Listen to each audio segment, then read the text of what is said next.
Part 3 of our NFC East Opponent preview is brought to you by our friends at MyBookie. Summer is the best time of year. We're talking vacation, the beach, lots of sun, and of course, sports. So whether you like MLB, MMA, golf, or anything else, MyBookie is the place to bet. Their mobile site is easy to use and allows you to make bets from anywhere. No hassle, no waiting line, no getting off the couch. Maybe you want to drop a futures bet on next year's NBA champion or back your favorite player for Heisman Trophy. Maybe you want to get in on the action with the Women's World Cup. The USA girls are dominating. Looks like they're on their way to another championship. Maybe throw some money down on that. MyBookie wants you to have as much fun as possible this summer, and what's more fun than winning money while betting on sports? Just visit mybookie.ag today to get started. Use promo code BEARS100 to get a 50% deposit bonus. That's promo code BEARS100. At MyBookie, you play, you win, you get paid. This episode is also brought to you by SeatGeek. Let SeatGeek take the confusion out of your ticket buying experience. Instead of shopping dozens of sites to find the best deal for those Rolling Stones tickets or WWE event, let SeatGeek do the work for you. Their app scans the web for all the best deals to your favorite game, concert, or show and rates them on a scale of 0 to 10 to let you know if you're getting the best bang for your buck. Use promo code ACAA as an Armchair All-Americans at checkout to receive $20 off your first purchase.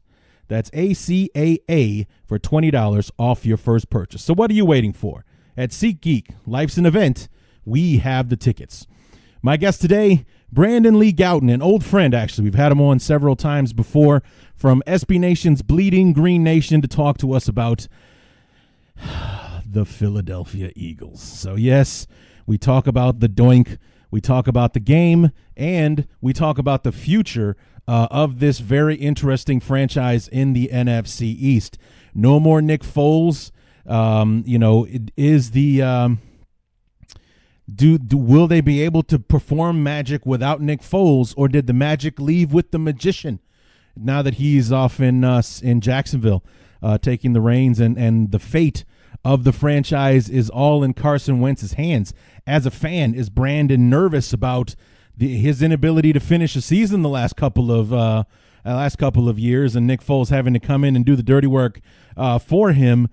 What's the safety net like now that Nick Foles is out of town and it's all on Carson Wentz? Also, we talked about this about 2 weeks ago because Brandon is on vacation right now when I wanted to release the episode.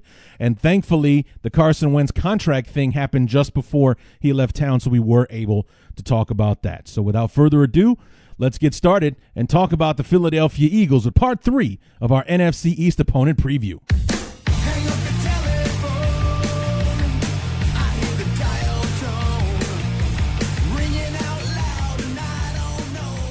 Part 3 of our NFC East preview, talking about the Philadephia Eagles, and this is number 9 of 14. We are just rolling along. We're already headed downhill. We peaked at number 7 with the Giants. Now we're headed downhill. Started last time with the Redskins. Number 9 with the Philadephia Eagles. Only 5 episodes left. We got the Cowboys and the 4 teams of the NFC North. What's going on, everybody? Larry D back, part 3 of our NFC East Opponent preview of the Bears Talk Underground. Brandon Lee Gowton from SB Nation's Bleeding Green Nation to be joining us here in just a few moments to talk about the Eagles, and we do talk about the double doink and the moment and the game and everything in between, and the quarterback situation and the addition of Jordan Howard, plus maybe that gets canceled out by Miles Sanders being picked up, and everything in between. Very excited about the Eagles, and everyone in the NFC East should be nervous about the Eagles. It's a very, very talented football team. But first, one quick thing I did want to talk about, or two small little notes. Number one, the Bears announced training camp dates this week, along with the rest of the NFL. Actually, our beloved report to camp at the end of July. Rookies report on July 22nd, with the veterans following behind on July the 25th.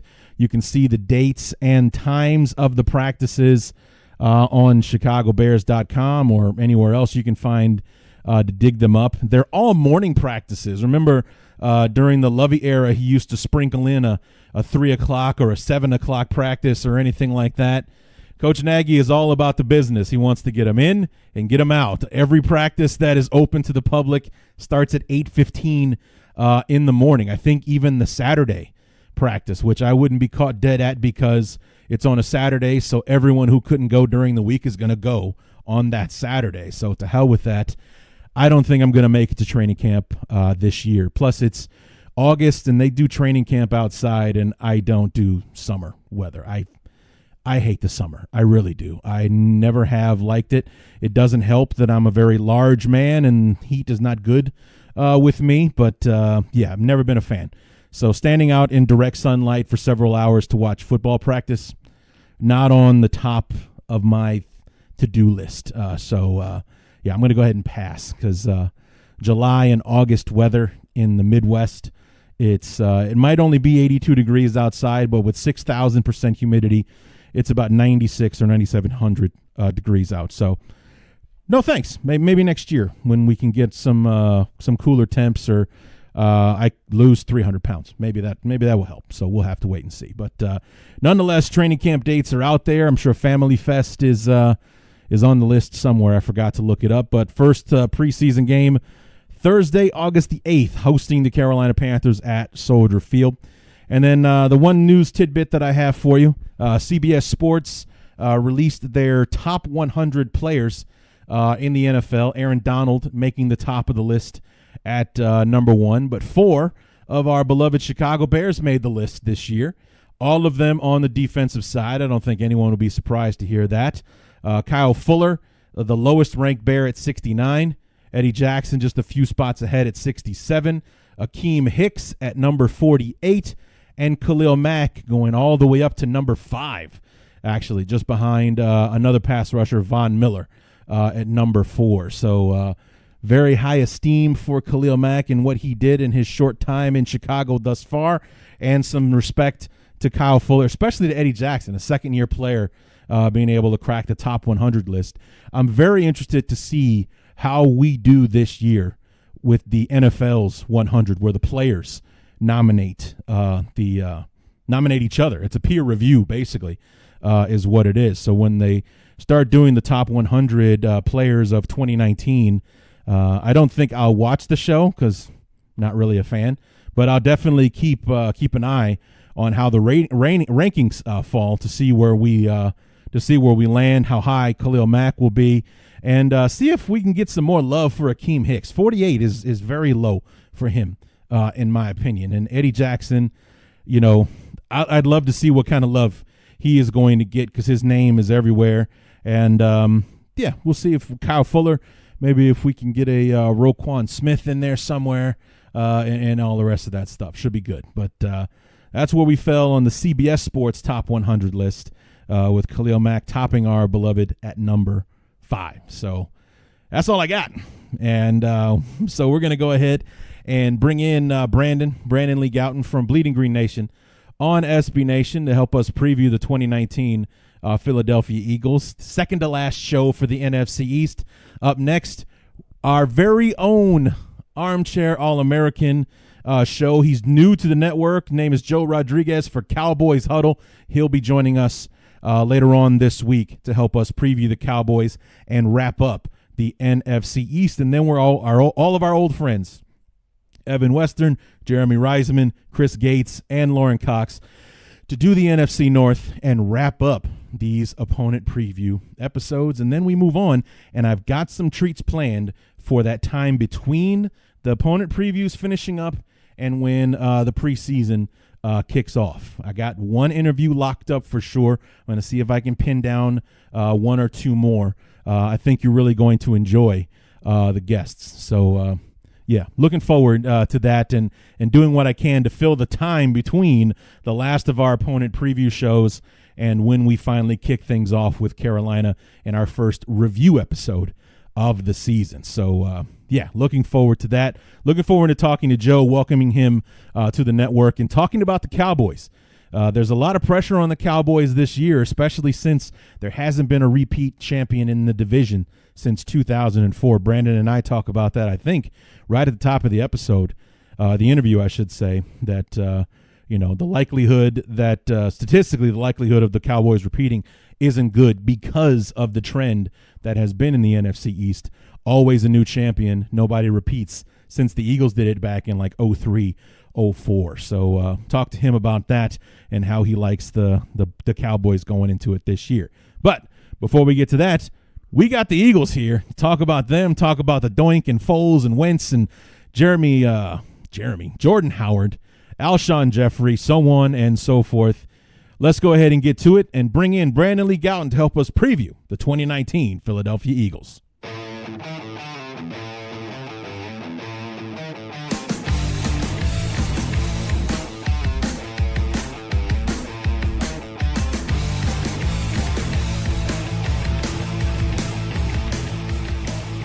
Moving right along in our NFC East preview. Boy, we've gotten off to a strong start here. Part number 3 of our NFC West preview, and we're in the top half of the division now, the guys that actually made the playoffs last year, and unfortunately, this is the team that ousted us from the playoffs last year. I know this isn't a show that, or maybe it is. Maybe you guys have been looking forward to this and seeing what we got to deal with the Eagles and whatnot, and some of you have probably just not downloaded this episode off principle alone, but here to help us talk about the tail end of 2018 and what to look forward to in 2019 with these Philadelphia Eagles. From Bleeding Green Nation, Brandon Lee Gowton. Brandon, how we doing, man? Hey, I'm doing good. I'm glad to be here, even if people might not want to listen to me and hear this side of the opponent preview that you're doing here, but always glad to be here with you. You know, as a football fan in general, the Eagles were one of the more interesting stories in the league last year. You know, you're the defending world champion. You come back and you start the year. There's this whole question about Carson Wentz. Will he or won't he start the season? And then but even if you don't, you got Nick Foles, who won you a Super Bowl against the Patriots and everything like that. Going into the year, was that any kind of a distraction for the team? Do you feel like it hurt them in the early going before Wentz was finally able to come back, like, week 3, week 4? Yeah, ultimately he came back week 3. I think, there was a number of things that kind of just hurt the team early in the year last year. I think just the concept that, it didn't feel like 2017 was a separate season for the Eagles. I remember, being in Minnesota, watching the Eagles win the Super Bowl, and then being there on the opening NFL kickoff game against the Falcons. And to me, it felt like the time in between there just it flew by. It felt like it was no time at all. I wasn't even ready for the season to start. It went really, really fast. And I imagine it felt the same way for the team. They had a number of guys coming off of injury. It wasn't just Carson Wentz. It was guys who, like Alshon Jeffrey, didn't play till week 4. Mm-hmm. Brandon Graham missed most of the training camp. He was ready for week 1, but he clearly was not in peak form yet. He was still kind of working through that injury. So a number of key players were hurt. They were coming off of injuries. You have the whole Super Bowl hangover talk. Right. I don't know how much of that is real because it's hard to quantify exactly, but you have to figure, there's some kind of complacency or some kind of, even if it's not that, just some kind of letdown in the sense that you were at this high and now you're going back next year and it doesn't even feel like that much time has passed and you're trying to gear up for another Super Bowl run already. I mean, we see the Patriots, I feel like year after year, they have some slow starts. Where it makes sense because they go deep into the postseason the year prior. So I just think there were kind of a number of factors working against their favor early in the season. Injuries, a hangover, if you want to call it that. So there are kind of a number of things early in the season that were bothering them. Yeah, not to mention that they didn't come out looking like the team that had dominated so thoroughly in 2017. Got off to a 10-1 start and stomped a mud hole in the Bears, that's for sure, in late in the season, like week 11, week 12, showed where the big divide was between those two teams and everything. And you kind of struggle your way. You're kind of hovering around 500, so everyone's kind of thinking that maybe the Eagles just don't have it. And then, mid-season, it seems like against the Saints, that game was there's no other word to describe it but other than disaster. I mean, it was 49-something. It was like an arcade game for Drew Brees and the Saints, and everyone at that point is like, all right, that's it. Weren't you 4-6 or something at that point? You guys are done. The Eagles are done. Let's go ahead and write them off. This is Dallas's division to lose at this point. What was it like at that point when you guys lost that game? Did you buy into that at all? Did you see anything that led you to believe that the run that they went on was coming? Yeah, I mean, so they get to that game, they lose 48-7. There it is. Yeah. I think most people, or at least I would hope, most people would have expected them to lose. I mean, even if it was going to be a close game, it's just a tough opponent. The Saints in their home, it was always going to be a tough game. So it wasn't that they lost, but I mean, you lose 48-7. Right, and exactly. Carson Wentz has his worst game of his career, basically, and he threw like a ton of picks in that game. I think it was 70, if I'm not mistaken. It was just like everything was a disaster in that game. So it was really interesting. I think in looking back, especially, the game was a real turning point of the season in the fact that like things could have really went south from there. Like they could have continued to go bad, and that team could have like really just lost their way and kind of just like given up. And I'll take it even 1 week further into week 12, I think it was, there against the Giants. So not only did the Eagles get blown out in New Orleans 48-7, but then, the Giants, who weren't very good, and obviously, they didn't finish with a good record, and at that time they weren't good as well. They're up, I think it was 19-3 on the Eagles in Philly. I remember that. So like that's the worst response you could have to that blowout game. And that was about before halftime. But all of a sudden, Malcolm Jenkins picks off Eli Manning, and from there, the Eagles rally a comeback. And that was kind of where the season started to turn around. And I think that kind of said a lot about the character of the team. Also, I think it said a lot about Doug Peterson and how his players play for him, because they could have folded. They easily could have given up and been like, this just isn't our year. It really felt like that for a long time. Whereas 2017 just felt like the Eagles' year at so many points. 2018 just did not feel like it. They weren't getting the same breaks. It just didn't feel like they were ready to repeat. And all of a sudden, they start to turn around, and you're like, all right, this team still has some fight in them. They still have some life. So that was kind of a big, like, the pendulum swing of the season right there, coming off that Saints loss and then going into that Giants game and staging that comeback. Right. And then fast forward a few weeks later, you go into L.A. against the Rams and you beat the Rams. I think that was kind of like the coming out party of the 2018 Eagles, where everyone had kind of written them off and like, oh no, now all of a sudden this team has a legitimate shot to make playoffs if they stay the course. They just beat what many people regarded to be one of the best, if not the best team in the conference, and you beat them on their own home turf in a game where they were coming off just losing to us. So they had a lot to answer for in that game, and their response to it was to lose to a team that had pretty much been written off by everyone who had an opinion on the matter. Yeah, the Eagles were coming off a crushing overtime loss to the Cowboys. Controversial loss. Right. Where literally the first play of the game, the Eagles kick off, the Cowboys fumble, and there's a clear pile of Eagles players, like 3 or 4 Eagles players only, no Cowboys player in the vicinity of the ball, and they called it the Cowboys' ball on review. Like they said they couldn't determine that the Eagles clearly recovered the ball. So like it was an extremely frustrating game. Obviously bad officiating happens, but I don't know how you get it wrong when you're looking at replay and you're seeing like 5 guys are on the ball. So it was just like really frustrating. They lose in overtime in like just kind of a BS fashion. Like ultimately the Cowboys won the coin toss, so they had that working for them. And then Rasul Douglas actually tips Dak Prescott's game-winning touchdown. Ultimately, like, that should have been an incompletion or even an interception, and instead it just bounces right to Amari Cooper, and the game is over. It's just like that kind of summed up how that game felt. Like it was just like, man, Carson Wentz was not good in that first half of that game, but he ultimately did rally. Like he got that team back in position to potentially win that game. So, and if the Eagles did win that game, they would have been in like decent position to still win the East. And really, given the way the rest of their season went, they would have won the East if they had won that game. So they weren't that far off from winning the division. It kind of came down to it really close, but they did lose. And going into LA, that was another big week into the season, because at this point it was discovered that Carson Wentz had a back fracture. And he wasn't officially declared out for the season, but he was declared out for the foreseeable future, and there was thought that he wouldn't play again. So you have Nick Foles coming back in, and even despite that, and knowing what Nick Foles did in 2017, I would say like widespread, there wasn't a lot of confidence, that he was going to pull it off again, just because, this Eagles team was banged up. They had gone through their fair share of issues, and it just didn't seem like Nick Foles was going to come in and save everything. And then just playing in LA against the Rams too. And like you said, they had that loss to the Bears. So everyone's like, oh man, the Rams are going to be motivated to, get this one back at home, especially because the Eagles had just beaten the Rams in LA the year prior. So you knew they wanted revenge.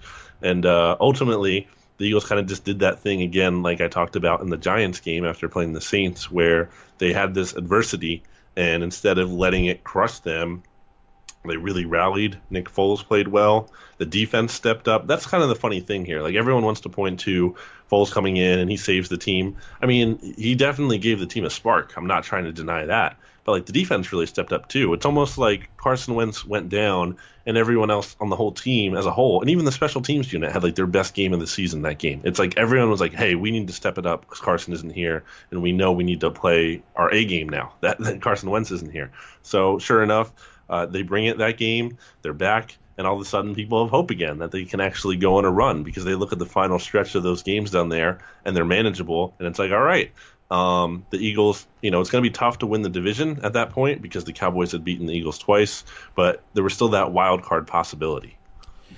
And so it was, thanks to us beating the unholy hell out of Minnesota Week 17 and making it easy for you, that you had to beat a shorthanded Redskins team that really went downhill after they lost their quarterbacks. I mean, first Alex Smith goes down, and then Colt McCoy behind it, and basically anybody they were pulling off the street to be their quarterback was what the Eagles had to overcome to win that game in order to make the playoffs. And it earned you a trip to Chicago, which I didn't mind. We were 7-1 at home last year, so I was feeling pretty confident. Our one loss in Soldier Field was to the Patriots. So I felt pretty good about our chances. I would have preferred to play the Vikings again. I think every Bear fan on the planet would have. I don't think anyone was quite worried about the Eagles per se. I just knew that everyone liked our chances better against Minnesota because it was the two hottest teams in football meeting in Chicago in that wild card round. And what the end result was, even though it was a negative one for my team, was one of the better games we've probably seen in a while. I mean, a defensive struggle nonetheless, but a really good football game. Yeah, that really was a game where it kind of, I guess, went as expected in a way. Sure. We didn't expect some kind of, shootout by any means. At that point, we knew the Bears' defense was really good. Best defense in the league, kind of good. And we know the Eagles' defense was coming on. They weren't certainly a juggernaut, but they had been playing well in recent weeks. So it was an interesting matchup. And also just from a quarterback perspective, I think, Mitchell Trubisky obviously had a much better year in year 2 than year 1. Right. But, it's just like, it's not like I think he totally outclassed Nick Foles in the context of like what Nick Foles obviously was able to do the year before and then getting hot into the playoffs. Like it was kind of somewhat of a level playing field there. It wasn't just like, Trubisky definitely better than Nick Foles. That was kind of the whole element of the Eagles and why I felt like they could win anything because I already saw Nick Foles do it the year prior. And I'm not even I was never been the biggest Nick Foles truther or fan. But it came to a point last year. I was like, how can I doubt this guy? Because every time you do, he just wins. And even if he doesn't have a good game, and he didn't even have a great game against the Bears. Yeah. He threw 2 picks in that game. He threw 2 picks. Yeah. Did not play well for most of the game, but I remember that getting into the position there where it was that final drive, and I was texting people. I'm like, I'm not worried about this at all. People I saw on Twitter or text threads or on bleedinggreennation.com in the comments were freaking out and they were nervous. And I'm not nervous. I know Nick Foles is going to go get the game-winning touchdown. I've seen this before. I've seen the script before. I've seen it happen. And sure enough, I guess what? On 4th down, 4th and goal. They're in the right near the end zone there, and it's crazy because on that play, Golden Tate, who the Eagles traded for in season, didn't actually know what he was supposed to do on that play. He didn't know what route he was supposed to run. He had the wrong idea originally, but he looked back and he saw the way Nick Foles was rolling out. So he altered his route while he saw that happen. And sure enough, Nick Foles hits him and ultimately scores the game-winning touchdown. And, I wasn't even surprised. I was not surprised that happened just because, again, I had seen Nick Foles do it before. Yeah, I mean, what a tense moment that was. And, the funny thing was neither quarterback could really say they had an outstanding game. Statistically, Trubisky, I think, was the better. He threw for over 300 yards. But what I like to focus on was that in the clutch moments, both of our quarterbacks stepped up. You know, Nick Foles, who had struggled at times throughout the game, put that drive together, got the Eagles into the end zone, put them in a position to win the game. And then Trubisky comes back and puts the Bears in a position for the most heartbreaking moment I've had in a long time. But he got us there. We had less than a minute, no timeouts. He made the throws, made the moves, you know, got that pass to Robinson that set us up for the field goal. And then we put it all in Parkey's hands, which was the last thing any Bear fan on the planet wanted to see. No one that roots for the Bears is like, you know what? I want Cody Parkey. I want the ball in Cody Parkey's hands when the game comes down to it. No one wanted that. No one. And then in a sense of a poetic justice, I guess, in some way, that idiot became famous for doinking it off the uprights, gave us 2 doinks on the same kick to end the season for us. So whether you want to give credit to the ball being tipped as to why it was Trayvon no Hester, good, yep. yeah, why it was, you know, why that ended up not being good, or if it was just Parkey being Parkey and banging it off the upright again, he missed the kick and our season ended, and the Eagles move on to the divisional round for a rematch with the Saints in a game that they actually started hot, as opposed to like what you were saying before, where they got off to those slow starts against the Giants and then again to the Rams and the Cowboys and whatnot. They started off hot, and then then they kind of got cold, and they opened the door for the Saints to come back. Yeah, so they get up 14-0. Nick Foles is playing well once again, but ultimately he kind of turned that game around against the Eagles' favor when I remember clearly he dropped back. He had Zach Ertz. Zach Ertz had a step on a defender, and he just underthrew him, and the ball got picked off. And what would have been like a big gain that probably would have gotten the Eagles at least a field goal and could have put them up 3 possessions, like 17-0 in the Saints' house, which would have been a big deal, obviously. Instead, you know, it was all of a sudden the Saints get an interception, and then they go down and get a touchdown, and it's 14-7. So that was a really big swing in that game. Foles kind of fizzled out after that hot start there. So it's kind of opposite of the Bears game in a way. And ultimately, the defense, you know, they held strong as much as they could, even though there was like a billion injuries in that game. Fletcher Cox got hurt. The Eagles lost their starting right guard, Brandon Brooks. Nigel Bradham went down. Like, there were so many guys at that point. And the Eagles were already one of the most injured teams in the league. They actually finished second to last in adjusted games lost metric by Football Outsiders. So obviously every team deals with injuries, but like comparatively, they were one of the most injured teams, and it just kind of felt like the team didn't have a ton left at that point. Sure. But to their credit, they did fight. They got in a position where they could have gone down and made a drive to kind of come back in that thing. And unfortunately, you know, Nick Foles, you know, it looks like he's going to recreate the magic again, and he's going to pull out, you know, the rabbit out of his hat again. And it's just kind of unfortunate that, you know, he throws a short pass to Alshon Jeffrey, who's wide open. Yeah. And Alshon Jeffrey has, you know, you would know, you know, he has some of the best hands in the league. Like, he's really strong with the ball. Like, drops aren't super, super common for him. And unfortunately, the ball just goes through his hands and right into the arms of Marshawn Lattimore. And that's the Eagles season right there. You kind of feel like people weren't even mad at Alshon because he was obviously like a huge Super Bowl hero for this team the year before, which is very unlike Philadelphia or sports in general. When a player drops, like, you know, a pass that leads up to the end of the season, you don't see that a lot. But ultimately, you know, it was hard to be super mad after that loss. As weird as that might sound, that was like the least crushing Eagles defeat I've ever experienced, because it felt like that team gave it all they could. They came up short. That was disappointing, but it didn't feel like a huge missed opportunity in the sense of like they were so hurt. They had already defied a lot of the odds. You were just kind of proud that they fought as hard as they could in a situation where they were underdogs once again to a clearly good team in the Saints. And it was sad. I think the more sad part wasn't about the loss itself, but the fact that like a lot of players from that team, like, we wouldn't necessarily be seeing again, and we won't be seeing again, like Chris Long and Michael Bennett and and Nick Foles, obviously, a number of key contributors to the Super Bowl run who wouldn't be back the next year. So it was like there was a sense of pride after that loss and being like, man, this team could have folded earlier in the season, like I was talking about with that Saints loss, the first Saints loss, right? And ultimately, they finished on a high note, and they didn't repeat as Super Bowl champions, but like they proved that like this is a team that has pieces to work with, and there's reasons to feel good about them. They weren't just like a one-hit wonder. I think they basically proved that, is what I'm trying to say. Sure. And there's reason to feel good about them moving forward. I gotta say that normally I would not have enjoyed Alshon dropping that pass as much as I would have had he not acted the way he did in Chicago the week before.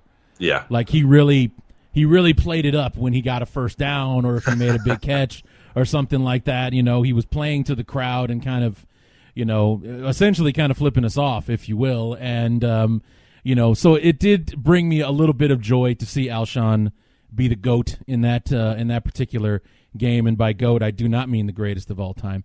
But also at the same time, it kind of spoke to what a lot of Bear fans felt was true about Alshon during his time in Chicago. Like, think for a moment about that touchdown pass that he caught in the Super Bowl. Yeah. We saw Alshon do that all the time. But if you throw one straight to him and he's standing flat-footed in front of you like he was, that ball will slip through its fingers like it was made of oil. It would go through right. So, I mean, it basically it gave me flashbacks. It really did. There were easy touchdowns or catches that he could have made in a Bear uniform that would squirt right through his hands. But if you ask him to go in traffic and catch a 50-50 ball where it's him against three defenders, he'll come down with it every single time. So it just kind of fed into what we as Bear fans know Alshon Jeffrey's reputation to be, which is he makes the hard catches look routine and the routine catches look hard, and that's what he did in that moment. So after he played up the way he did against the week before, it was like, that's a little karma coming back to Alshon. So, again, you're right. The Eagles were a great story last year. The Super Bowl hangover and struggling early on, and again having to deal with the loss of Carson Wentz, and can Nick Foles do it again? It was a great story. It was a great story, and then coming up short against the Saints. But like you said, it's basically they ran out of gas. They had nothing left there at the end. The season ended probably when it should have for them. So we move into the off season, and like you said, it's been saying goodbye to a lot of guys. You trade away Michael Bennett. You send him off to the Patriots. Chris Long just a few weeks ago retires from football, so he's done. The Nick Foles saga finally ends in Philadelphia. He's in Jacksonville now, who would have been happy to have anyone that wasn't Blake Bortles at this point.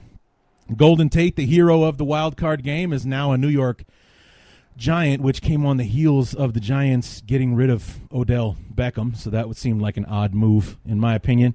But Jordan Hicks is gone. Jordan Matthews is in San Francisco. And, other players that still haven't been brought back yet, Mike Wallace, Corey Graham, Darren Sproles, Jay Ajayi, any one of these guys possibly coming back, or are they all heading somewhere else? I think the only one with a real chance would be Darren Sproles, just because the Eagles could kind of still afford to have a pass-catching running back.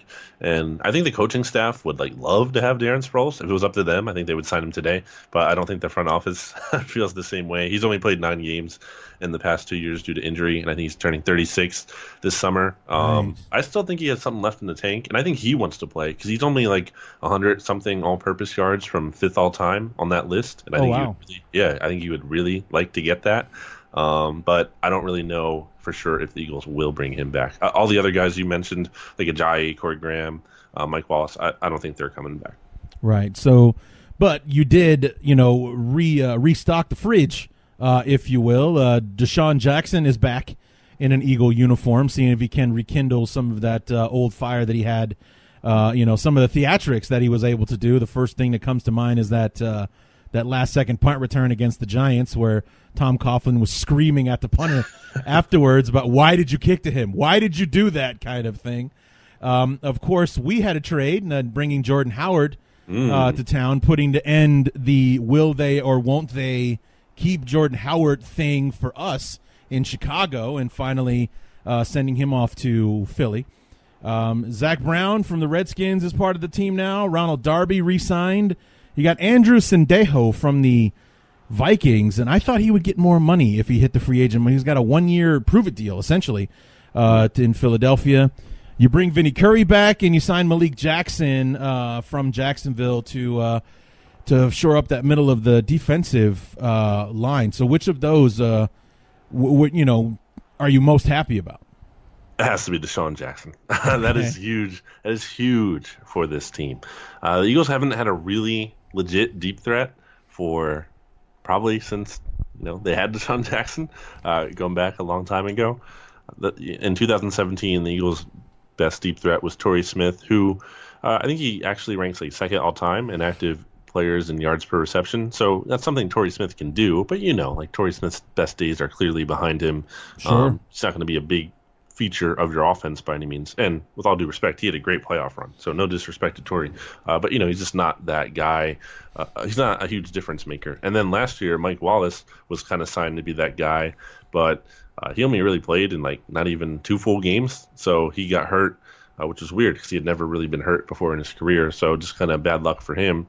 And now, getting Deshaun Jackson, I mean, it's easily Carson Wentz's best deep threat receiver that he's ever had. And arguably, I mean, you could make the case that Carson Wentz is the best quarterback that Deshaun Jackson has had. Now, I mean, Michael Vick and Donovan McNabb, I think, are in the conversation there. But, I mean, there's an argument. And watching Deshaun Jackson and Carson Wentz in practice this spring in OTAs and minicamp, those guys are already clicking. They're already on the same page. And that connection, I think, could be pretty lethal this year. Deshaun is going to be 33 this year, so he's obviously past his prime, but he's still really good, man. He led the league in yards per reception last year. Watching him in practice, he's still getting by guys easily. I still think he's pretty fast, and he still has that speed. And the Eagles are talking about using him situationally on those punt returns too, so we'll see some of that. I think he's a huge difference maker for this team. It's not only about what he can do in terms of stretching the field and giving the ball to him, but it's also about how that impacts everyone else. So now all of a sudden you can't give extra attention if you're a defense to Zach Ertz or Dallas Goedert or Alshon Jeffrey or whoever, because you also have to account for Deshaun. So in theory, Deshaun being there should open some of the underneath stuff up. And also, Deshaun Jackson isn't just a deep threat. This isn't a guy who is a deep threat specialist. He's also a pretty good NFL wide receiver. He can run out of their routes too, and we've seen that in spring practices. And Carson Wentz and him, like I said, seem to have a good connection. So I think getting Deshaun here, it changes a lot. And the guys I just listed there, again, Deshaun, Alshon Jeffrey, Zach Ertz, Dallas Goedert, Nelson Aguilar. The Eagles drafted Miles Sanders. You have Jordan Howard. This, and then that's not even accounting for the offensive line, which is arguably one of the better units in the league. This offense has the potential to be really good, and that was a problem for this team last year. For as much as the defense struggled at times, the offense just wasn't producing at that 2017 level. Mm-hmm. And obviously Carson Wentz, not being fully healthy and taking a step back was a major factor and a deterrent there. But you look at Carson Wentz now going into year 4 and having all these weapons around him, and they obviously have to play the games, but on paper, the makings are there for a pretty good offense. Yeah, it's quite the offense when you look at it like that. What Jordan Howard brings to the table, and like you alluded to a moment ago, you drafted Miles Sanders in the second round. That was definitely a guy that a lot of Bear fans had circled on their draft boards, but unfortunately, because of our earlier trade activity for Khalil Mack and Anthony Miller from a year ago, we weren't picking until 87 this year, and you guys snatched him up at 53. So we would have had to pull off a miracle to be able to get Miles Sanders on our team instead of yours. But when you look at the draft for the Eagles, 4 out of your 5 draft choices were offensive players. You traded up a couple of spots to get Andre Dillard from was it Washington State? Yes. To make sure that the Texans didn't, because they were the team that really wanted him. You get Miles Sanders in the second round. JJ, is it Arcega-Whiteside? Correct. I nailed that one on the first try. How about that? Stanford, wide receiver. And then the other offensive player was from my neck of the woods, Clayton Thorson, the quarterback from Northwestern, who obviously kind of be a project guy. And your lone defensive pick, Sharif Miller, defensive end out of Penn State. So only 5 picks for the Eagles, but much like the Bears and teams like the Saints and the Rams, it was all more about replenishing, like maybe fixing a spot here and there. It's more about maintenance on the roster than going out and finding that huge piece that the team so desperately needs. Yeah, typically the Eagles kind of approach the draft that way too. They're not looking to draft against a bunch of guys who are going to be these like instant difference makers who play. I mean, ideally, yeah, but right. Realistically, they're going to be more of supplemental, complementary pieces on the roster. You look at Dallas Goedert last year, and he was able to make an instant impact, but he was only playing a certain amount of the snaps, especially because he had Zach Ertz ahead of him. Avonte Maddox is a player who they originally didn't really seem to have a big role lined up for, but injuries forced him into playing time, and he was able to make an instant impact. So when you look at this year's class, Andre Dillard is obviously here to hopefully not play at all this year because you still have Jason Peters at left tackle. Right. But Jason Peters will be 38 next January, and this is probably his last year for real this time. So you hope you can just plug in Dillard there and have him be that solution as Carson Wentz's blindside protector for the long term.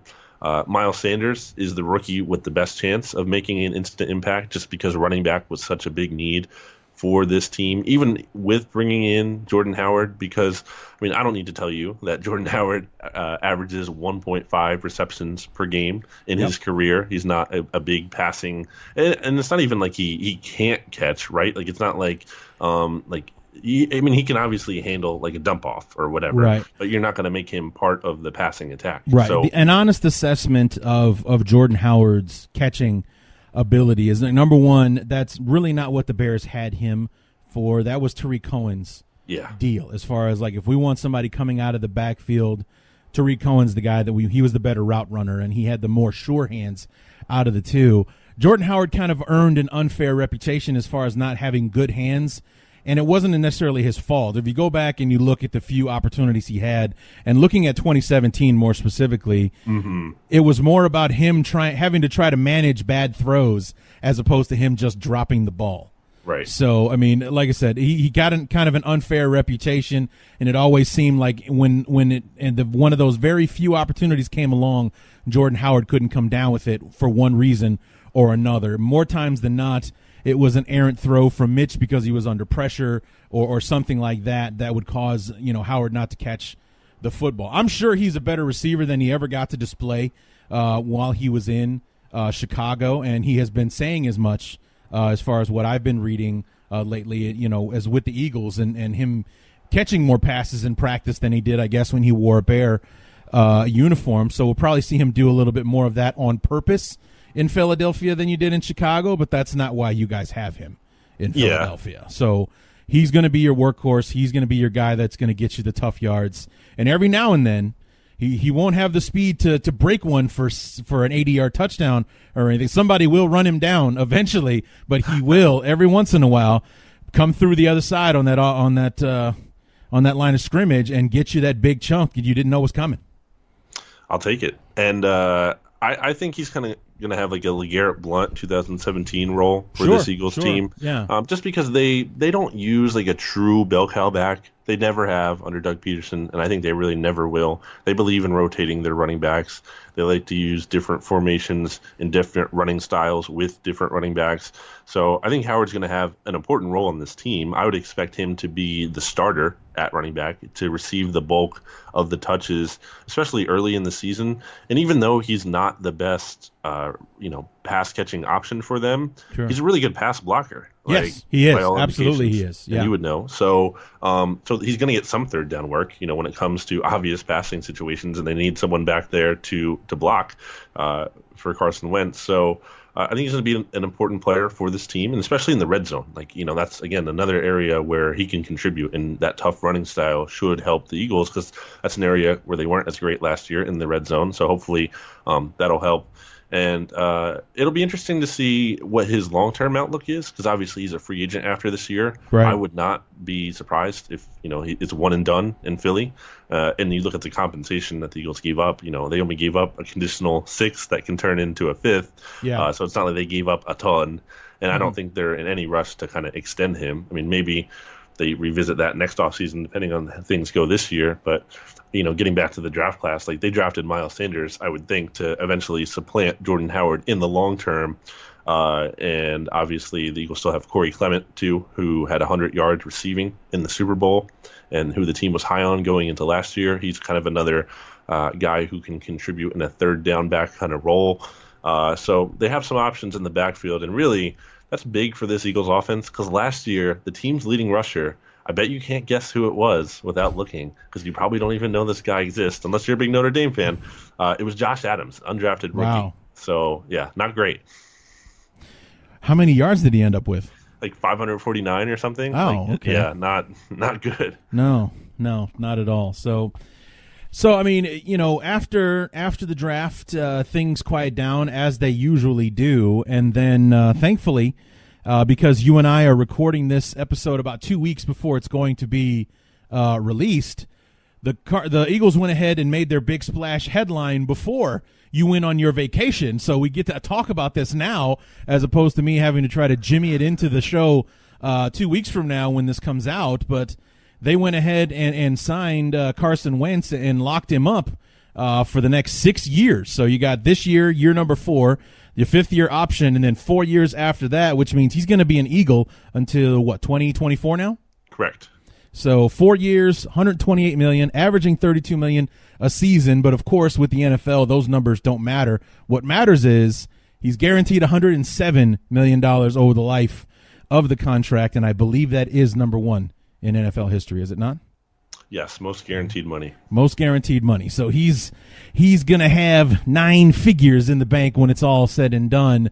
How are we feeling about the extension? Do you think it came too soon because of the injuries of the last couple of years, or is this, are the Eagles hoping for stability, or are they saying this is our guy no matter what for the next 6 seasons? I mean, to me, my theory and my take on this before it even happened, this entire offseason has been sign him immediately to a contract extension, because they were already committed to him as their guy. There was no waffling. There was no ambiguity. Like, for better or worse, even if you don't agree with it, like, we can all look at this and say they objectively believe in him. Even if I don't agree with it, which I do agree with it, but I'm saying even if I were one of the skeptics, it doesn't matter what I think. They clearly believe in him. So if that's going to be the procedure, if that's going to be their belief, they better sign him right now, because you're not going to get a better deal than right now. If you wait, you're going to have to pay more money down the road. What if Carson Wentz goes out, let's say he doesn't sign this contract. What if he goes out and he has an MVP caliber season like he did in 2017, so you know it's possible, and you know he has better offensive weapons this year, and you know he's healthier than he was last year. You can, you can put out a realistic projection in your mind that he could go out and have another killer season. And if that's the case, why are you going to wait to pay him? Because you're going to have to potentially pay him $40 million or more a year, because Mahomes is going to get a contract, and Dak Prescott's going to get a contract, and Jared Goff could get a contract. So I thought it made no sense to wait. I think it's awesome that they got him locked up this early, because to me, in my opinion here, Dak Prescott and Jared Goff are going to be getting more money, and I think they're not as good as quarterbacks at their very peak, at the very least, as Carson Wentz is. So to me, when I look at this contract, relatively, it's a bargain. I know it might sound crazy because it's a lot of money, but when you just look at the scope of things and how quarterback contracts continue to rise, and also you look at the salary cap continues to rise, so you look at these big figures, but down the road, I just don't think they're going to be as damaging as it might look right now. I think I kind of compared this. It's not exactly the same, but I kind of think of it a little bit as, use a basketball reference here, and Steph Curry with the Warriors. The Warriors got him on a really good contract because he had injury issues prior to them signing him, and they were able to get him on this super valuable contract. And now it was a risk, and the contract wouldn't have been a bargain if he kept getting hurt, and the same thing applies to Carson Wentz. So there's risk here, but there's going to be risk, in any contract, in any situation. There's never going to be no risk. So I think it's a good bet to say, hey, we believe in Carson Wentz. We know he can get hurt. We know there's risk here, but ultimately we believe in him, and we're going to go out and we're going to take this risk, because if it works out and Carson Wentz does play well, this contract is going to be extremely fair. And really, this isn't a deviation from what the Eagles do. This is this is how they operate. When Zach Ertz and Lane Johnson were first eligible for contracts back in 2016, the Eagles rushed to lock them up as soon as possible. And at the time, you could kind of be like, well, all right, these guys necessarily haven't proven they're truly elite yet. Like, there's potential here, but you still need to see more. And the Eagles are willing to make the bet on those players because if they play well, if you can see the vision of them playing well, and guess what, they have, then the contract ends up being a bargain. So if you can beat the market, like if you can beat other teams to the punch of signing their players, you can potentially save money and have a good value at different positions like tight end and offensive tackle in the case of Zach Ertz and Lane Johnson. So I think that's exactly what they're doing here with Carson Wentz. It's just it's a risk. There's definitely downside. I don't ignore that, but I just think ultimately, like, this was the smart move. It was a risk worth taking. And speaking of downside, who they got backing him up now that Nick Foles is out of town? It is Nate Sudfeld, Indiana's own Nate Sudfeld. It's definitely a downgrade from Nick Foles. I mean, that was going to be the case for pretty much anyone. Yeah. Just being that, I think Nick Foles is a starting caliber backup, if that makes sense. Like, sure. I kind of question, how good he's going to do in Jacksonville. Now, I say that, and every time I've doubted Nick Foles, he's always outperformed my expectations. So I would not be surprised if he does that once again. But, I don't think Nate Sudfeld is quite that kind of player. But I truly believe he can be a guy who, let's say he has to start 4 games for you during a season. I think he can get you to 2-2. Like, I don't think you're winning because of him, but I think you look at all this talent on the Eagles roster and you look at how the coaching staff has done when Carson Wentz isn't in the game and how they can still operate and have success, and they have a good coaching staff. I think there's reasonable expectation he can be okay. What I've seen from him in limited practices and preseason action, there's good and bad. He's up and down. So that's kind of what you want realistically from a back. I mean, you would love a backup who's awesome, but in terms of like realism and what you expect to get from that position, who isn't a starter, you get a guy who can have some good moments. He can help you win some games, kind of like a Chase Daniel. He's going to have some good. Sure. Kind of like what he did for the Bears last season. Like, he's not gonna be awesome by any means, but he can kind of help you get through some games and have a chance to win each week. It's not like you're just putting him out there and you're just getting obliterated and he has like no hope. I think Nate Sudfeld can kind of be in that tier where, hopefully the Eagles don't see him at all, obviously, but if he comes in, I think he can do enough where they can kind of get by and keep their season afloat if Carson Wentz doesn't have to miss too much time. Yeah, that is definitely the hope. And you mentioned Chase Daniels. We did need to rely on him for 2 games last year. The Detroit game on Thanksgiving, on 4 days' notice, he came out and he did just enough to get us that win over the Lions. And then the following week, he gave up 2 of the freakiest interceptions I've seen in a long time, but it ended up being the difference in the game between the Bears and the Giants. I mean, that was just a game where the Bears were snake bit no matter what they did against the Giants. They were just destined not to win that game. So I didn't put it all on Chase Daniel. He did everything he could to get the Bears in a position to send that to overtime, but it just wasn't going to be our day. So in 2 games, he went 1-1 for us. So he didn't sink the ship, but he didn't, take us to new heights either. Yeah, that sounds about right for what you're going to get out of Nate Sudfeld here in what'll be his 3rd year with the team. Originally the Eagles had not claimed him. They got him after Washington had drafted him as a 6th-round pick in 2016. So they've kind of been like developing him behind the scene for this role. And for Nate Sudfeld, it's a big year for him because he's going to be an unrestricted free agent after this year. And, God forbid Carson Wentz get hurt and Sudfeld has to come in. Like, he could potentially, he'll have a great opportunity to prove himself and try to get a good contract in free agency. So it's a big year for him.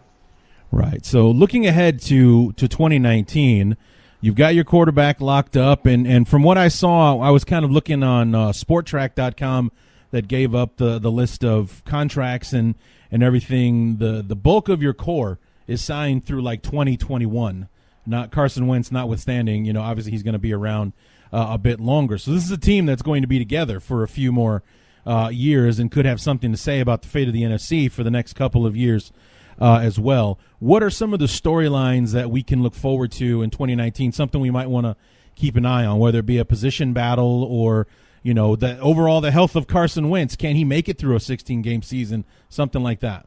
Yeah, I mean, that has to be the one. Sure. That is, because that's the whole, that's what makes or breaks this team. It's Carson Wentz. Is he healthy? Then yeah, this team could be a contender. There's no reason to not think the Eagles can be a Super Bowl contender if Carson Wentz is healthy. Why not? They were easily won in 2017 when he was, and he had a full healthy offseason to prepare for the upcoming season. Last year he didn't. Last year he didn't really even truly participate in training camp practices. So, and then he didn't even play till week 3. So it wasn't, a great season for him, off season for him in terms of being able to actually prepare for the upcoming campaign last year. So that's the big story. And right now, having been at OTAs and minicamp in Philadelphia and watching Carson Wentz in practice, and it's just practice, it doesn't mean everything, but he's looking good, he's looking sharp, and more importantly than anything, he's looking healthy. So I think that is a good sign. It bears well, bad pun there for this podcast. So I think that's huge. It's just huge for this team. Again, there's no Nick Foles to turn to if he gets hurt. So, it's really about Carson Wentz and just how good can he be? And, the skeptics out there will say he was a one-year wonder or he can't stay healthy and, they're just or he's not clutch. The list goes on. The skeptics are out there, the doubters are out there, the haters are out there. And this is kind of his chance to prove those people wrong. Trust me, I'm fully aware of the haters. Mitch Trubisky has plenty of his own. I mean, I'm sure that, you're on Twitter just about as much as I am, if not more.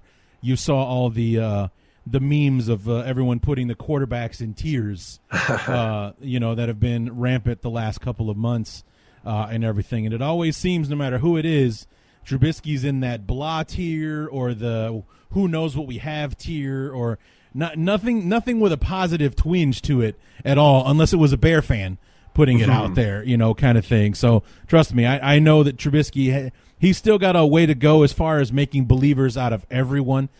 He doesn't have that problem in Chicago, as I'm sure Carson Wentz doesn't have that problem in Philadelphia. It's everywhere else that he's got haters to put to bed. Somewhat. There's a contingent in Philly because of the really? whole Nick Foles faction. Yeah. Oh, that's going to happen. Yeah. It's a minority opinion. It's not the majority by any means, but it's out there. And as far as Trubisky goes, honestly, I hate to say it, I'm not even the biggest believer in him. Now, I will give him credit. He did impress me last year in the second half of the playoff game, or earlier this year, I should say. And I didn't think he would be able to put the Bears, in the position to, kick a game-winning potential field goal. So he definitely played a little bit better than I expected. And obviously, you see some of the tools there, the mobility and whatnot. But it was the first half that so it was kind of weird. So, the first half was this is the Mitchell Trubisky, I kind of think of and expect from afar, a guy I'm not scared of at all. And I think, the Eagles can definitely beat. And then the second half was a guy who kind of proved me wrong a little bit and played better than I expected. So I kind of saw both sides of that from there. Well, that was Trubisky in 2018 in a nutshell right there. There would be those, and it would happen, in the same game where he would look like he couldn't hit the broadside of a barn with a pass, and then the other one he could thread the eye of a needle in a windstorm kind of thing. It just he had those moments, and it's about building that consistency, and that's where the believers come from. And I think he hasn't had trouble getting converts in Chicago just because quarterback hasn't exactly been a dominant position in Chicago for many, many years. So even if you show flashes of brilliance, you are brilliant in Chicago. So, but that's not to try to take anything away from Mitch. I just think that he's growing. He didn't have a lot to go with before he came to Chicago. He didn't have a lot of miles on those tires, but now he's slowly getting his feet underneath him. This is his second year in a row where he's definitely the starter. He's the second year in this system and so on, a second year with the players because everything was new last year. New head coach, new offense, new offensive teammates, the whole 9 yards. And now everybody's in there together for the full off season. There was 100% participation at OTAs. This team is ready to tackle 2019 for sure. So we're going to see if Mitch can make believers out of the rest of the world or if he will fall into the I told you so category. So it's up to him, because he has everything that Jay Cutler never had, because Jay Cutler didn't have it all at once. He had a piece here, he had a piece there. When he had his offense, we had no defense. When we had the best defense, he didn't have offensive weapons around him. Cutler never had it all at once the way that Trubisky does. He's got the best defense in football. He's got all the offensive weapons a quarterback could ask for, and he's got a head coach who's not going to be predictable, or you see it coming a mile away. There are no excuses for Mitch if he doesn't succeed. Now I have a question for you. Sure. You touched on the defense, and I mean, now I'm interviewing you on your podcast, but Why not? This is one thing I've kind of been thinking about when I look at the landscape of the NFC, especially, and kind of looking at various Super Bowl odds or power rankings, and kind of just seeing how the Eagles stack up in the NFC. And one thing that I would wonder about from the outside looking in, besides Trubisky, and I'm sure it's talked about in Chicago, but I think one of the bigger outsider angles would be the fact that you're losing a defensive coordinator in Vic Fangio, who's arguably one of the better in the league, and also just the fact that Chicago obviously has a lot of defensive talent still. So I'm not trying to say they're going to be a bad defense by any means, but historically, defense has been less sticky, right? Than offense, in terms of usually if you have a great offense, in general, it's more sustainable, as opposed to defense year over year. I think generally is a little bit more it fluctuates a little bit more. Mm-hmm. So I guess for me, looking the outside in, how confident are you in this defense, kind of keeping up what they did last year, or just what's the outlook for this defense? I think what they did is, I don't know if it's repeatable, but I think the level is sustainable, at least, because the things that were missing last year was Roquan Smith held out for the majority of training camp, so he had none of that coming in. Khalil Mack missed the entire offseason. No OTAs, no training camp, no preseason. We traded and signed him 8 days before we played the Packers on Sunday Night Football. It was, we have that whole thing together. Chuck Pagano is coming in, and he's not really changing much. He's more adjusting to the system and to the players, as opposed to, putting in new. You also have to remember, Pagano and Fangio come from the same place, so I'm sure that the verbiage wasn't probably going to be that different to begin with. They learned in the same place. They came together. They came up together, kind of thing. So it's I don't know. I think the Bears are going to be fine. The only real question that I have to wonder about are the pieces that we ended up replacing in our secondary. Can Buster Skrine step in for Bryce Callahan? Can Clinton-Dix replace Adrian Amos? Those guys were pretty essential to what we did on defense last year. But altogether, Eddie Goldman's back, Akeem Hicks is back, Roquan Smith year 2, Danny Trevathan, everybody's back, and there's no reason to think that it can't be done. Again, I don't think anyone in Chicago is worried for a second about the defense. All right, cool. So, what other storylines? Anything else that to keep an eye on in 2019 for the Eagles? We already touched on Carson Wentz. I think if you kind of flip it around to the other side of the ball in defense, one of the bigger questions is that how good can this defensive line be? Let's go to the exterior, the edges especially, because you had for the past couple of years here a defensive line and defensive end rotation especially that was one of the best in football. I mean, in 2017, the Eagles' defensive line, I think, literally led the league in total pressures generated. And I mean, you saw that. You saw the impact of that when Brandon Graham goes and he strip sacks Tom Brady, and the Eagles win the Super Bowl, large in part because of that. And now, Chris Long is gone. He's retired. Michael Bennett is traded away. And those two guys are aging. So, you kind of question how much do they have left in the tank. But me, personally, I thought they still could contribute to this team. And they, as of last year, at the very least, they were. So right now, you have Brandon Graham, who's coming off a 4.5 sack season. And now, like I said earlier in the podcast, he was coming off an injury last year. He didn't have surgery till late May just because of the way the season went so long. So that was kind of a weird situation. I think he'll bounce back, although he is older. He's above 30.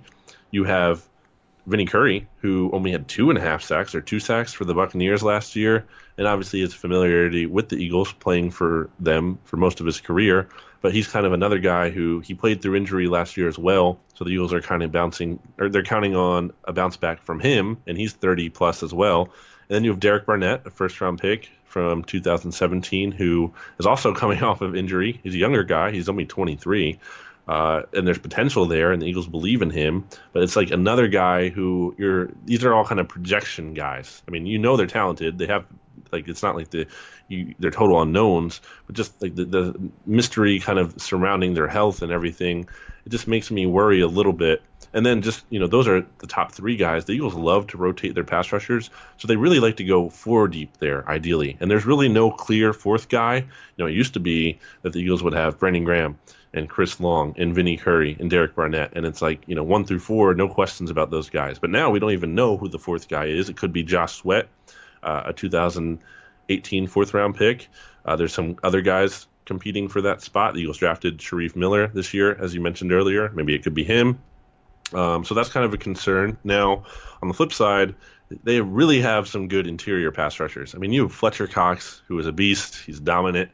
He's probably the best defensive tackle in the league, arguably, like behind Aaron Donald. He's a monster. You also have Malik Jackson, who I think in this scheme, with the Eagles being so pass rush friendly in Jim Schwartz's scheme and like allowing their players to attack as opposed to like 2-gapping and kind of just plugging up the line.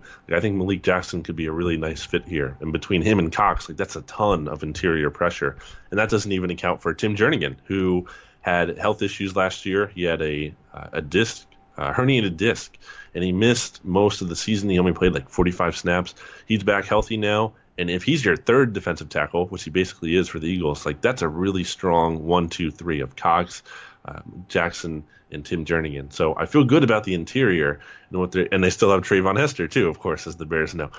So they have some good interior, really, really good interior depth and talent there. But it's kind of the edges that, like, I'm not, it's not a bottom unit by any means, but it's just, I don't know if it's going to be as good. So that kind of gives me some, definitely gives me something to think about in terms of like, okay, is this defense going to be able to keep it up? And ultimately, like, the defense doesn't make or break the team for me. Again, it's the offense and Carson Wentz, but it's still a factor. Like, it factors into this equation. Sure. And real quick, I was just looking at the schedule, and as playoff teams do, they have their smattering of national TV games. You got the Falcons on Sunday Night Football week 2, Thursday night against the Packers week 4. You got Dallas week 7 on Sunday Night Football. But what really drew my attention was the last 4 games of the season. So the fourth quarter of the year are all NFC East games. You got the Giants on Monday night, week 14. You're at Washington, week 15. Home for the Cowboys, and then closing out with the Giants on the road, week 17. So there's no letting up in those last 4 weeks, because those, not only are they conference games, but they're division games on top of that. You're only going to have 2 division games under your belt leading into those last 4 weeks. I mean, that's going to be a tough month for you guys, because the NFC East is traditionally, as far as playing each other, always one of the toughest divisions in football. Yeah, there hasn't been a repeat winner in the NFC East since 2004. Wow. Yeah, it was the Eagles to last do it. So, all these Cowboys fans think they're just easily going to win the East again this year. I mean, okay. I mean, history is not on your side, my friends. So, yeah, and that's just the kind of division it's been. There's always a team that kind of enters the season as a favorite, obviously. Usually it's the winner from the year before. And they're always not necessarily quite as good the next year. And we just saw that with the Eagles in 2018. So I definitely think it's a 2-team race, to be honest. I don't think it's anyone's division. I mean, I think the Giants are bad, like very bad. Right. And lost and hopeless and aimless and one of the most dysfunctional teams in the league. I mean, Eli Manning is still their quarterback.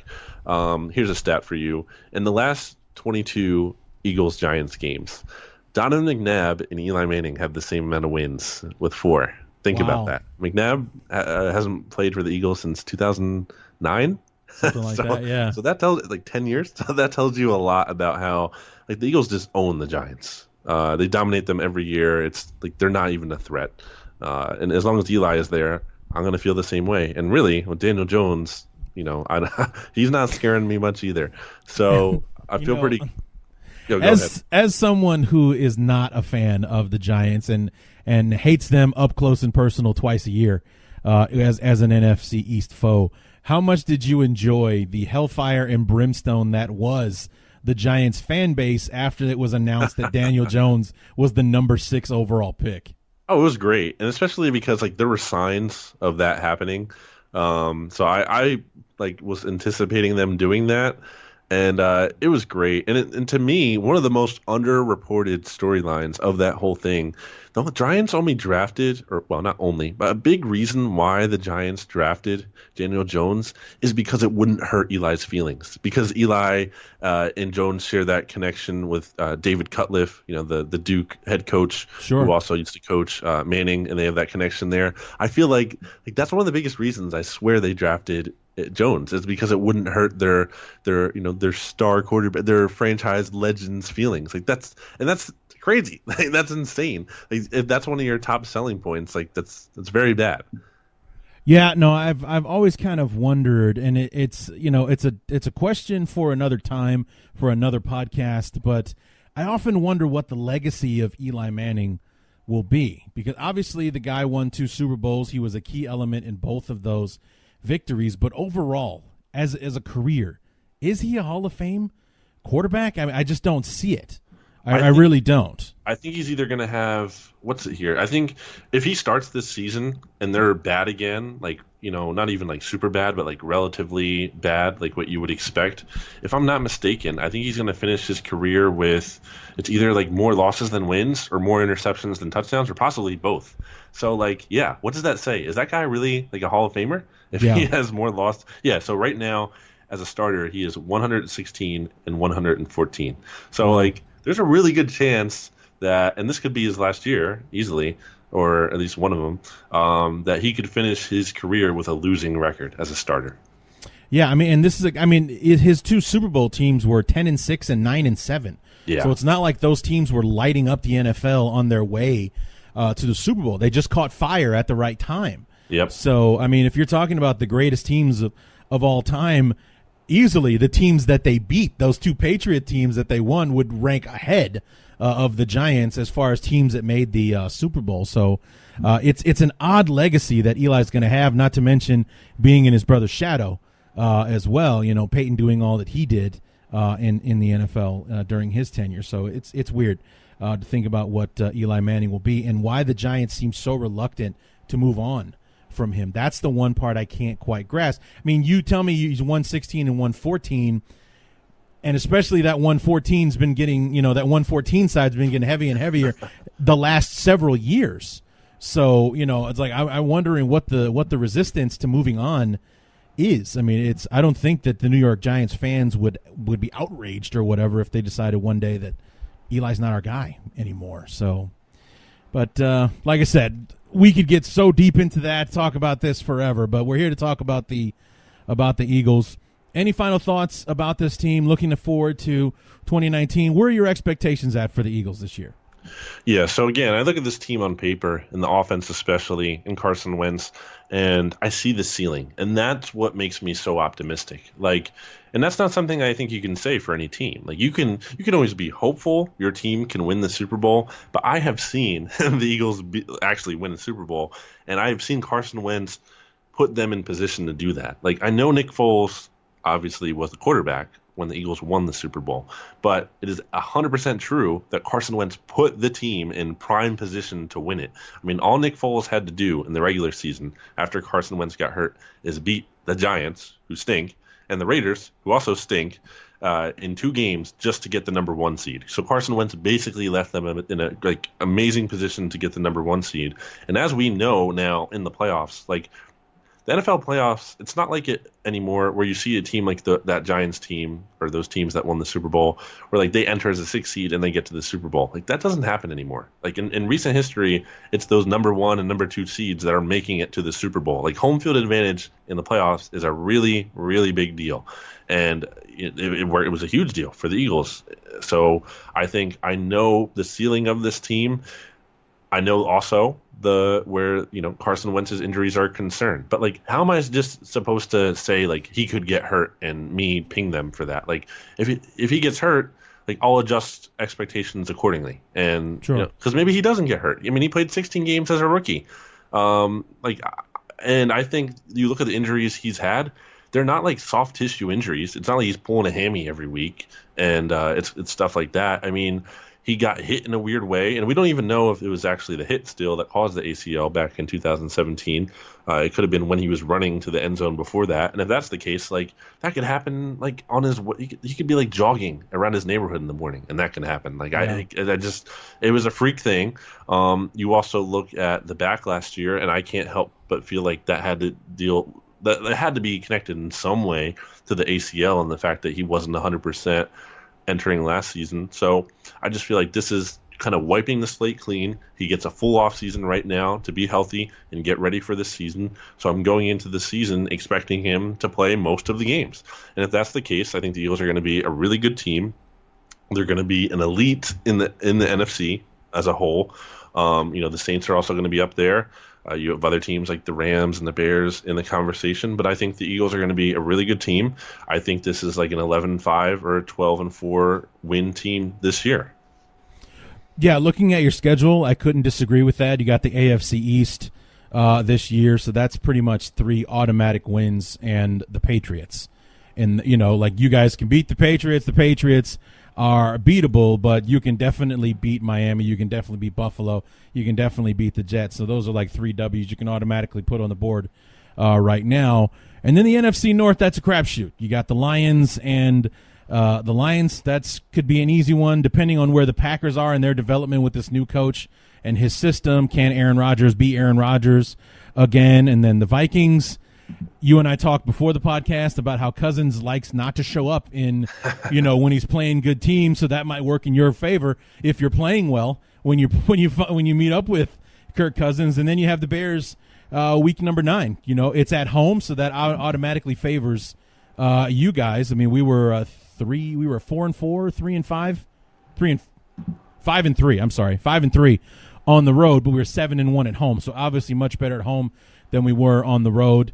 And we'll be seeing how it ends up week 9, right there, dead set in the middle of the season, week 9, to see where these teams match up. So I wouldn't if I had to put it on paper, I wouldn't say 11-5, 12-4 is out of the realm of possibility, especially with the outer schedule that you have outside of the NFC East.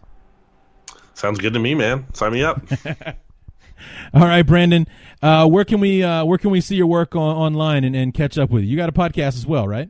Yeah, you can read my work at bleedinggreennation.com. You can follow me on Twitter at Brandon Gowton. And you can listen to Bleeding Green Nation's podcast, which is BGN Radio. You can find that on Apple Podcast or wherever, basically, you listen to your podcast.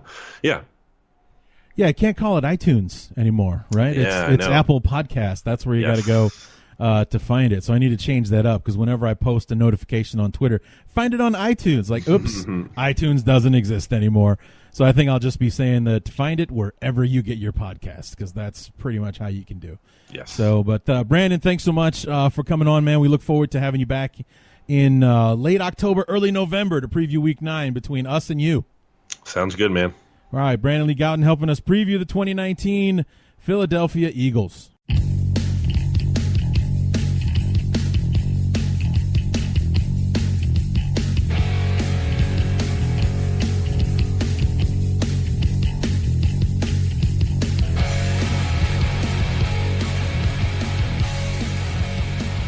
Remember, guys, promo code ACAA for $20 off your first ticket purchase at SeatGeek, and promo code BEARS100 for your 50% deposit bonus at MyBookie. Want to thank Brandon Lee Gowton for helping us out. I always enjoy talking to these guys, and you guys hear me say that all the time, but I really do enjoy doing these episodes, even if it is a guy from the team that crushed our playoff dreams last season and everything. Still was fun to talk about Brandon, get his insight on the Eagles, where he thinks they're headed with and without Carson Wentz and Nick Foles, and just where he thinks the team is headed, and I believe it's a shared belief amongst the many people that the Eagles are a team to watch this year. Probably the favorite in the NFC East, I would wager, if Carson Wentz could stay healthy. So, because they've got a lot on the offensive side with Jeffrey and Deshaun Jackson on the other side, Dallas Goedert and Ertz tight end. They got Howard and Miles Sanders and, whoever else they can dig out of the backfield there, and one of the more solid offensive lines in the NFC. So offensively, they are stacked. So I guess it will all come down to the defense for them. That was very good down the stretch for the Eagles, helped get them into the playoffs and, bottled up the Saints fairly well, a team that didn't have any trouble scoring points, but only was able to score 20 in a winning effort against the Eagles in that playoff game. But we'll see how the Eagles end up. Anxious to talk to him week 9, see where we are at the midpoint in the season. Where are the Bears? Where are the Eagles? And how important will this game be down the line? So we'll be talking to him, I think, late October, early November to answer those questions. So that will do it for part 3 of the NFC East preview. East. I remember first I said part 3 of our NFC West. Oh, wait, whoops. I mean NFC East preview. And then I said NFC West almost immediately after that. So, yeah, I do that. So, but it's the NFC East, I promise. That's where the Eagles play. So part 3 of the NFC East preview is now in the books. One team left, and that would be the defending champion Dallas Cowboys. Joe Rodriguez from Armchair All-American podcast, the Cowboys Huddle, will be joining us to help preview these Cowboys and wrap up the NFC East before we move on to our own NFC North with our old friends Jeremy Reisman, Evan Western, Chris Gates, Lauren Cox to close the book on these 14 opponent preview shows and get ready for the 2019 regular season. So come on back on Friday with myself and Joe talking about the Cowboys, wrapping up the NFC East. And until then, my name is Larry D, and this has been the Bears Talk Underground.